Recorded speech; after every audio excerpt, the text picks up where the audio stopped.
नमस्कार दोस्तों, स्वागत है आप सभी का। आज हम आप सबको द्विघातीय त्रिपद व्यंजक के गुणनखंड सिखाने की कोशिश करेंगे। आओ हम सब जाने कि द्विघात त्रिपद व्यंजक क्या कहलाता है। तो ax² plus bx plus c के रूप में या ax² plus bx plus c ही क्या कहलाता है, द्विघात त्रिपद व्यंजक कहलाता है। क्योंकि इसमें दो घात है और एक दो तीन, ये तीन जो है पद हैं, मतलब तीन पद हैं। इन तीन पदों को मिला करके त्रिपद बनता है, तो ये त्रिपदी द्विघात व्यंजक है।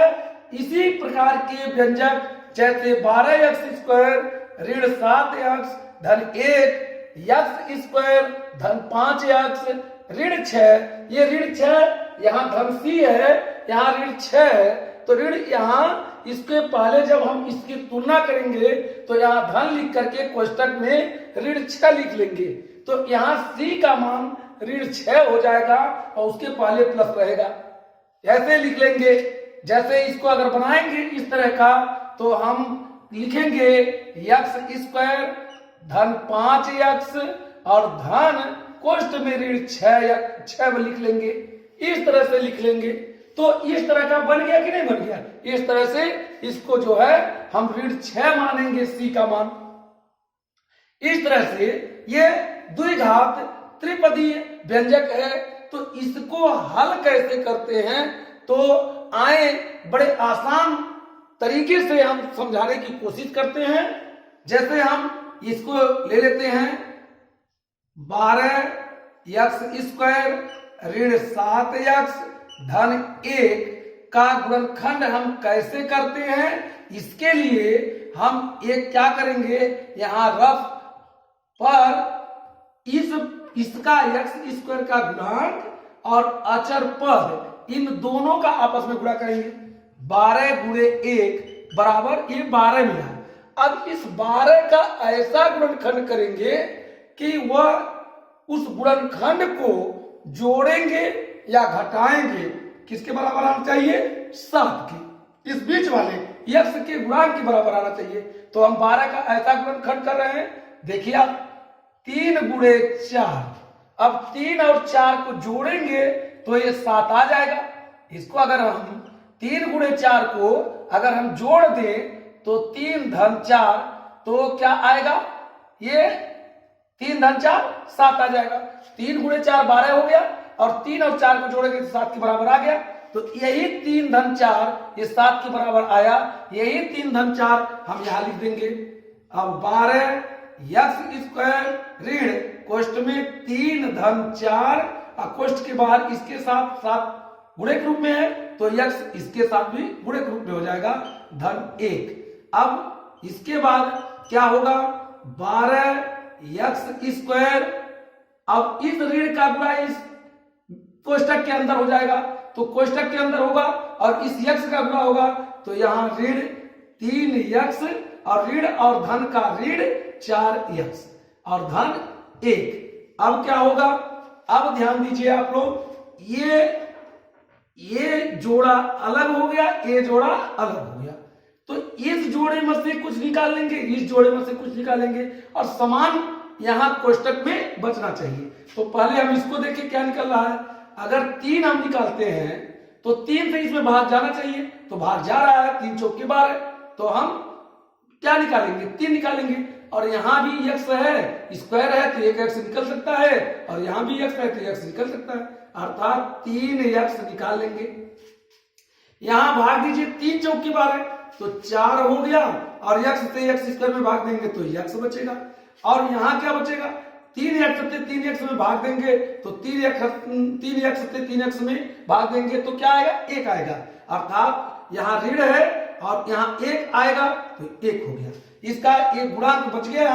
अब वही जो यहाँ बचा है वही चीज यहाँ भी बचना चाहिए, इस ऋण के साथ, इस चिन्ह के साथ। तो हम यहाँ पर वही है जो यहाँ है, लेकिन यहाँ धन के रूप में है, यहाँ ऋण चाहिए, इसलिए हम वही चीज है, तो अगर हम इसको यहाँ अंदर रख देते हैं तो इसका इस पूरे का व्यंजक करें, पूरे का गुणांक 1 अर्थात ऋण के साथ 1 निकाल लेंगे और यह 4x और ऋण और धन का ऋण 1 ये बच गया। अब ये 4x ऋण 1 और 4x ऋण 1 दोनों जगह है, तो उसको हम कॉमन कर लेंगे। 4x ऋण 1 कोष्टक में, दूसरे कोष्टक में यहां ये निकल गया तो ये बचा 3x और यहां से ये निकल गया तो ये ऋण 1 बचा, यहां ऋण 1। ये जो आया यही आपका क्या है, यही इसका आंसर है। इसी तरह से करते हैं। हम दूसरे जो है सवाल को लेते हैं, दूसरे क्वेश्चन को हम लेते हैं, इसका गुणनखंड करते हैं। तो आओ देखें, दूसरा गुणनखंड करते हैं तो x² धन 5x ऋण 6, वही कार्य जो यहां हुआ है वही कार्य यहां भी कर रहे हैं, देख रहे हैं। यहाँ x² के साथ 1 यहाँ छिपा हुआ है, जब कुछ नहीं रहता तो 1 माना जाता है, तो 1 गुणे यहाँ 6 है तो 6 का। अब क्या करेंगे, 6 1 9 6। अब ये 6 का ऐसा गुणनखंड करेंगे कि इसके 5 के बराबर आना चाहिए, लेकिन यहाँ ऋण है तो ऐसा गुणनखंड करना होगा कि ऋण के साथ वाला अर्थात उसके अंतर के बराबर 5 आना चाहिए। अर्थात 6 गुणे 1 बराबर 6 और 6 में से 1 घट जाएगा तो 5 आ जाएगा। तो यही चीज उठा करके हम यहाँ रख देंगे। x² धन 6 ऋण 1 इंटू x का इसके साथ गुणा है, यहाँ भी x के साथ गुणा होगा, ऋण 6। फिर यहाँ पर क्या करेंगे, x² और यह धन का, और यहाँ धन माना जाएगा जब 6 के पहले कोई चिन्ह नहीं है कोष्टक के अंदर, तो यहाँ धन का धन, x का गुणा 6 में होगा तो 6x। अब यहाँ धन है यहाँ ऋण है तो धन ऋण का ऋण, और x का गुणा 1 में होगा तो x और ऋण 6।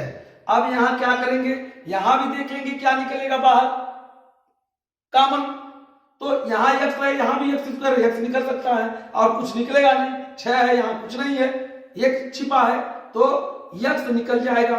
क्या बचेगा, यहाँ x बचेगा और धन बचेगा, x निकल गया तो 6 बचेगा।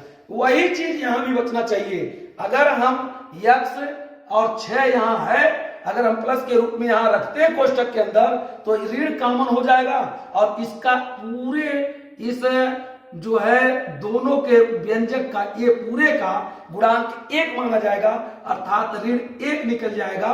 तो यहाँ पर x हुआ और ऋण का धन 6 हो गया, अर्थात ऋण 1 का गुणा x में होगा तो ऋण x हो गया, ऊपर वाला मिल गया, ऋण और ऋण धन का ऋण हो गया और 1 छक्के 6, अर्थात जो पूरा ऊपर जो ये है वो चीज अगर इसका गुणा कर दे तो मिल जा रहा है, इसलिए ऋण 1 कॉमन निकल गया। अब देखेंगे जो चीज यहाँ है वही चीज यहाँ भी है, तो हम x धन 6 एक कोष्टक में कर लेंगे, यहाँ से ये निकल गया तो x बचा, दूसरे कोष्टक में x और यहाँ से निकल गया ये, यहाँ से ये निकल के आया इधर तो ऋण 1। ये आपका जो है यही आंसर हो गया। साथियों, इस टाइप का जो द्विघातीय त्रिपद व्यंजक है इसके गुणनखंड इसी तरीके से हल होते हैं। आप लोगों को अच्छा लगे तो सब्सक्राइब करिए। धन्यवाद।